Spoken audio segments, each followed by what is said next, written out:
Исәмсіз сіз яңалықлар программасын қарайсыз. Студияда мен Румил Карамиев, ектебарығызға төп темалар. Тоқай үйір бойында ағачларны киселер, сәбәбі нәрсәді хәбәрші біз білді. Колескер Камал бульварында шәһәрдәшебезне машина бәрдерді. Бірде жеулелер күккенсіз хәрәкәт етсен өчен нинди шартлар җитми, Гүзәл Шухапова ачыклады. Яшелчеләрне тиздән сөт ит ризыклары алыштырачак. Бәйрәм көнендә шәһәрдә ярминкәләр гөрләде. Китап укып елый алганнарның күңелендә булмый каралык, дип язып калдырган Мөдәррис Әгъләмов. Әдәбият елында китаплар укыламы? Бу турыда Илсия Вәлиуллина белеште. Бүгін Татарстан Конституциясы көне республиканың төп документына 23 ел толды. Бәйрәм оңайынан республика президенты Татарстан халқына құтлау юллады. Онда шундый юллар бар. Алдыбызда җитди бурычлар тора, дөньяда тотырыксызлык арткан, деструктив идеологиялар һәм хәрәкәтләр таралу янаган чорда ныклык һәм берләшү аеруча әһәмиятле. Илебез һәм республикабыз мәнфәгатьләрен оста итеп дәлилләр китереп якларга, җәмгыятьтә тарихка, рухи гореф-гадәтләргә һәм мәдәнияткә карата хөрмәт хисе тәрбияләргә кирәк. Республиканың төп законы әлеге мөһим эшнең хокукый нигезе. Эшчәнлегебездә законны һәм бер-беребезнең хокукларын хөрмәт итүгә таяныйк. Бәйрәм белән диелә Татарстан Республикасы президенты Рөстәм Миңнехановның котлау текстында. Хәзер башка темаларга ГЕС бистәсендә күпләп агачларны кисәләр дип шалтыратты Койнар элемтә телефонына шәкәрдәшебез Гаплат Тукай исемендәге яр буенда зур төзекләндерү эшләре бала. Ул парклар һәм скверлар елы кысаларында уза. Әлеге территорияны төзекләндерү өчен республика һәм шәһәр бюджетыннан 60 миллион сум акча каралган. Ни өчен скверда кайбер агачлар булмаска тиеш? Хәбәрчебез ачыклады. Вот такие деревья здесь практически по всему периметру они расположены были. И они никому не мешали. Рөстәм Әхмәдиев ГЭС бистәсендә яши, әлеге агачлар Мәләкә силгаярын бизәп тора ди ул. Берничә көн рәттән тополь, усак һәм башка төр агачларны кисәләр дип борчыла шәһәрдәшебез. Они не мешали никому, они на дороге не стояли. Алар юл өстендә тормый бит, 20 елдан артык үсәләр, кайчандыр чистарту җыелмалары төзеделәр.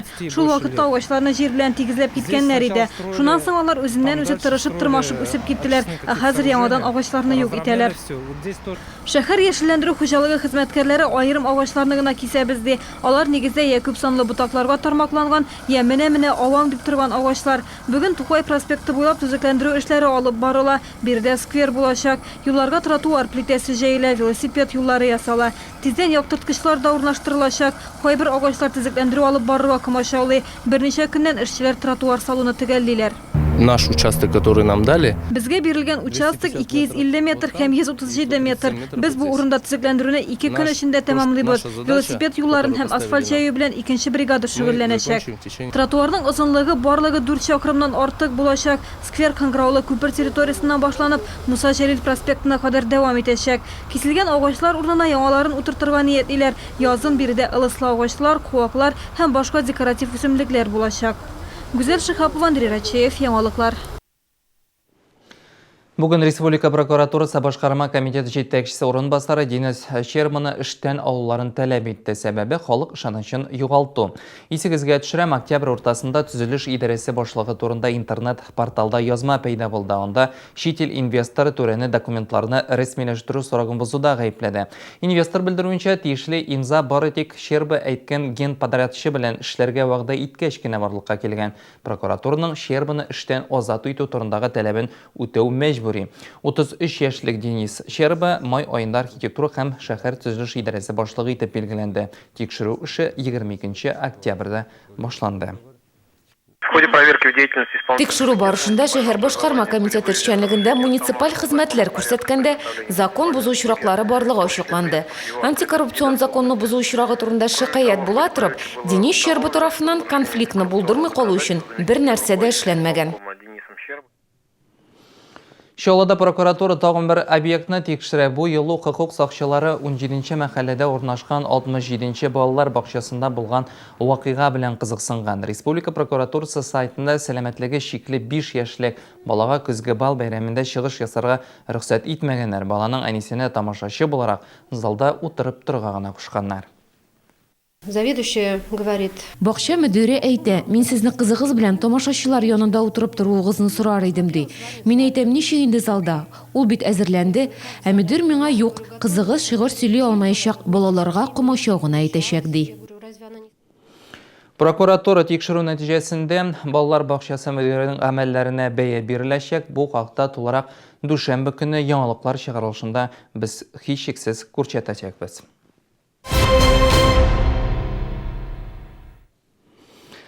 Галиәскәр Камал бульварында бәрдерелгән җәяүле вафат кичә кичке 5ләр тирәсендә юл аша чыгучы олы яшьләрдәге ир-атна машина бәрдерә. Ул төнге 3тә ашыгыч ярдәм күрсәтү хастаханәсендә вафат булды. Галиәскәр Камал бульварында моңа кадәрдә фаҗигаләр теркәлде. Җәяүләр биредә юл куркынычсызлыгын тәэмин итүче шартлар булдыруны сорый. Шәһәрдәшләр белән хәбәрчебездә очрашты. Фаҗига кичә кич була шәһәрдәшебез юлны тиешсез урында чыккан. Галиәскәр Камал бульвары Мәскәү һәм Тынычлык проспектларын тоташтыра. Биредә буеннан буена җәяүле юлы.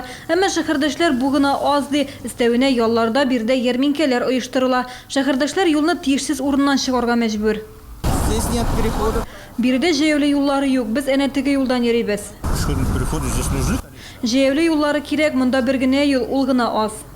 Икенче берәүләр хәлакәтләр килеп чыгуның сәбәбе яктырткычлар булмаудан ди. Бульвар буйлап тизлекне чикләүче юл билгеләре дә урнаштырылмаган. Караңгыда теләсә кайсы урында җәяүле килеп чыгарга мөмкин. Шуңа да машина йөртүчеләр бульвардан сәгатенә 40 чакрым тизлек белән барырга тырышабыз ди. Вечером здесь вообще разгоняться, потому что здесь как бы освещение. Кичен монда артык күп булмый, яктылык аз, юллар да әллә ни яхшы түгел, юл билгеләре дә артык булмас иде. Бик караңгы, без 28 ел монда яшибез. Яктылык күргән юк әле. Юл аша чыгып булмый, әле яры ясалма калкулык урнаштырдылар. Алайса машиналар очып бара. Хәлакәтләрне булдырмау максатыннан бер ай элек биредә ясалма калкулык урнаштырылды. Әлеге бульвардагы проблема хакында башкарма комитетта да беләләр. Шәһәр бюджетыннан Шалыдагы караңгы урыннарны яктыртуга 30 миллион сум акча бүленгән иде. Биредә яшәүчеләрнең күп санлы мөрәҗәгате буенча Камал бульвары яктырткычлар урнаштыру буенча планга кертелгән. Инде 2 көн биредә Горсвет хезмәткәрләре эшли. Алар Камал бульвары буйлап Тынычлык проспектына алып, Мәскәү проспектына кадәр 24 яктырткыч урнаштыра. Барлык эшләрне 1-2 атна эчендә тәмамларга ниятлиләр. Гүзәл Шихапова, Андрей Рачеев, яңалыклар. Бүгеннән Мисырга туристик рейслар туктатылды. Әлеге карар Россиянең Милли антитеррор комитетының чираттан тыш утырышында кабул ителде. Исегезгә төшерәм, 31 октябрьдә Санкт-Петербург качучы самолетта 217 пассажир һәм 7 экипаж вәкиле була. Очкыш шартлауның төрле сәбәпләрен атыйлар. Статистик мәгълүматлар буенча һәр миллион очышка бер авария туры килә. Мисырда булган хәлакәт иң зурларыннан санала. Әлеге фаҗига бөтен Россия халкын тетрәтелдерде. Синай ярымы туравында булган хәлакәттән соң Мисырга барырга теләүче туристлар саны кимегәнме? Хәбәрчебез белеште. 31 октябрь көне туристлык агентлыгында телефон тынмады ди фирма директоры. Мисырда булган фаҗига шәһәрдәшләрне дә борчуга салган. Күбесе пирамидалар иленә барудан баш тартыр өчен шалтыраткан. Хәзер туристлар Египетка барырга куркалар. Без хәзер туристларга икенче илгә барырга киңәш итәбез. Например, җылы якларга, Таиландка, Вьетнамга или Арабские Эмиратыга. Шәһәрдәшләр башка юнәлешләрдә очырга да курка дип аңлаттылар туристлык агентлыкларында. Поскольку мы еще не знаем. Сәбәпләрен белмәгәнгә күрә куркабыз. После этой ситуации, произошедшей, Бу ситуациyaдан соң мин очудан баш тарттым, ирем белән планнар да бар иде югыйсә. Очудан куркучылар катастрофадан соң мондый очраклар тагын кабатланыр дип уйлый. Фаҗига нәк аның белән булырга мөмкин дип курка ул. Бу синдром аеруча хисле кешеләрдә еш очрый. Хорошо бы найти человека. Үзеңнең хисләреңне аңлатып бирерлек психолог яки яхшы дус табарга кирәк. Әлеге хисләр булай гына узмый, аны кичерергә кирәк. Сөйләшеп эшне бушатырга, еларга мөмкин. Борчулы хиссе берничә атнадан алып ярты елга кадәр яки аннан да озакка сузылырга мөмкин. Билгесезлек дә үзенең өлешен кертә. Иртәгә фаҗига булганга бер атна, әмма аның сәбәпләре әлегә кадәр ачыкланмаган. Гүзәл Шихапова, Ксения Антонова, Андрей Рачеев, яңалыклар. Яшелчеләрне тиздән сөт ит ризыклары алыштырачак. Бәйрәм көнендә шәһәрдә ярминкәләр гөрләде. Китап укып елый алганнарның күңелендә булмый каралык, дип язып калдырган Мөдәрис Әгләмов. Әдәбият елында китаплар укыламы? Бу турыда Илсия Вәлиуллина белеште. Компания «Нефтехим Энергоснаб». Мы строим для вас современное, комфортабельное жилье в районах с развитой инфраструктурой. Предлагаем однокомнатные и двухкомнатные квартиры в современном 17-этажном жилом доме 5104А. Возможность заказа чистовой отделки, индивидуальный подход к ценообразованию и сопровождение сделок в аккредитованных банках обеспечит вам оптимальный выбор квартиры. Телефон 77 37 14.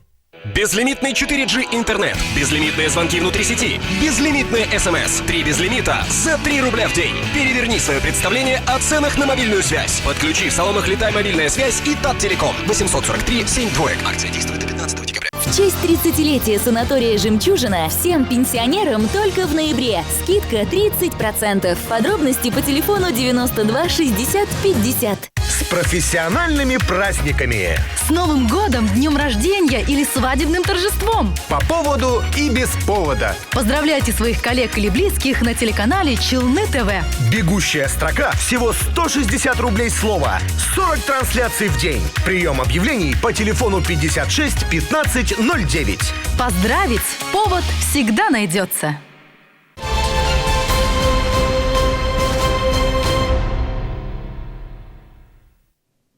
Сіз жаңалықтар программасы қарайсыз, devam етеміз.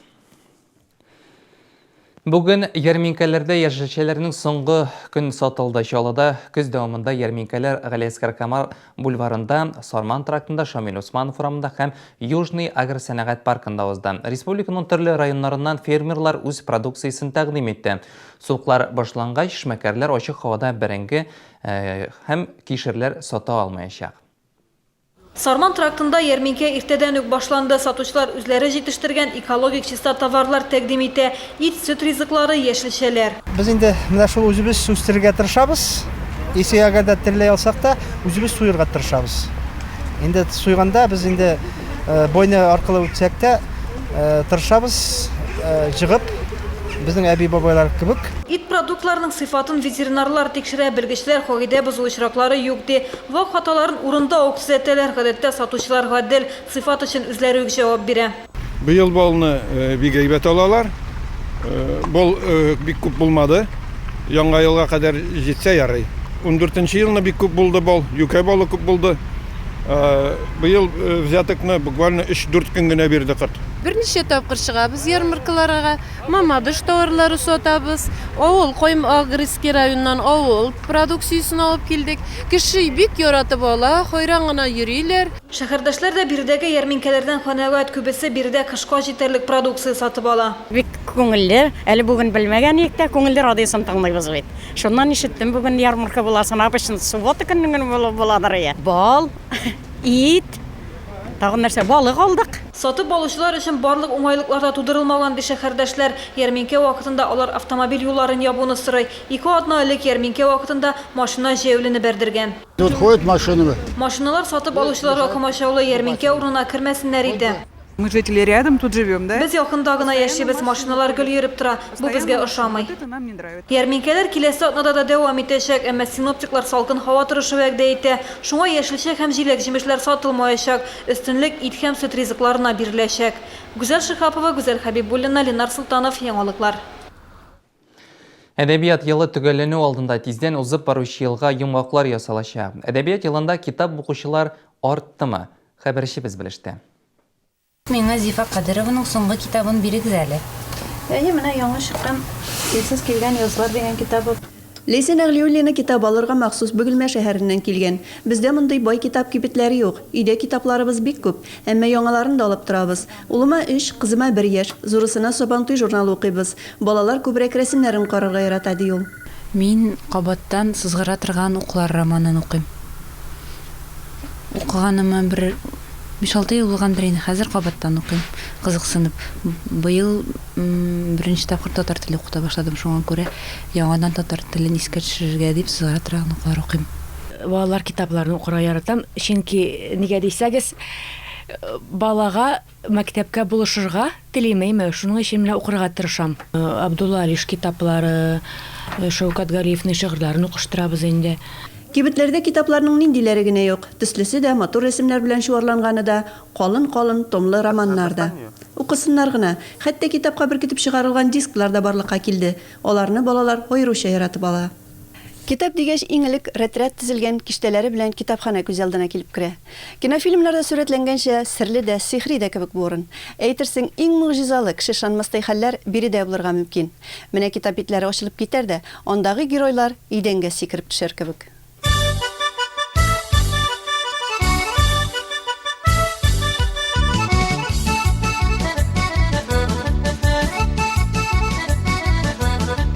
Бүгенге көндә кибет киштәләреннән кичкенәләр китабын уртача 60-70, өлкәннәр өчен 200-300 сумга алырга мөмкин. Балалар күбрәк әкият, шигырь китаплары алса, өлкәннәр тормышчан, мәхәббәт темалары яктыртылганнарына өстенлек бирә. Легендар шагыйрьләр, прозаикларның әсәрләре үзләренең кыйммәтен әле дә югалтмыйлар. Алар яңадан кайтартылып китапханә һәм кибет киштәләрендә үз урыннарын ала тора. Габдрахман Абсаловның Ак чәчәкләр китабын укыдым. Яшь вакытта укыган инде, кинолар төшерелгәч, бик күп телевизордан да шоуладылар. Мин үзем мәктәптә эшләгәч, балаларны да китап укытырга тырышабыз. Ләкин балаларның бик укыйсылары килми инде хәзер. Сөйләм телләре дә бай түгел. Шулай да соңгы елларда халык әдәбият мәйданына килгән яңа авторларның иҗатлары белән кызыксына. Әйтик, Зифа Кадырова, Гөлсинә Галимуллина күпләрнең күңел түрендә урын алды. Нәбирә Гыйммәтдинова, Вакиф Нуруллин, Фуат Садриев әсәрләренә сорау зур ди китап сатучылар. Бүгенге көндә китап кибетләренә төрле кешеләр йөри, безнең һәрбер кешегә китап кибетебез ачык. Яңа язучылардан безнең Гөлсинә Галимуллина, аның яңа китабы чыкты, Җиләкле тау сере. Бик көтеп алган укучыларыбызның 5нче китабы чыкты, Зифа Кадырова, үзебезнең язучыбыз, Флора Марданова китаплары балалар өчен бик матур. Аннан соң Каюм Насыйриның Абугали Сина. Әдәбият елы уңайына федераль дәрәҗәдә уздырылачак проектларга барлыгы 300 миллион сум күләмендә акча бүлеп бирелгән. Шул максаттан ел дәвамында укуны пропагандалый торган күп кенә чаралар бара. Быел әдәбият елы нинди нәтиҗәләр чыгарыр? Ел ахырында билгеле булыр. Илсия Валиуллина, Дмитрий Рачеев, яңалыклар.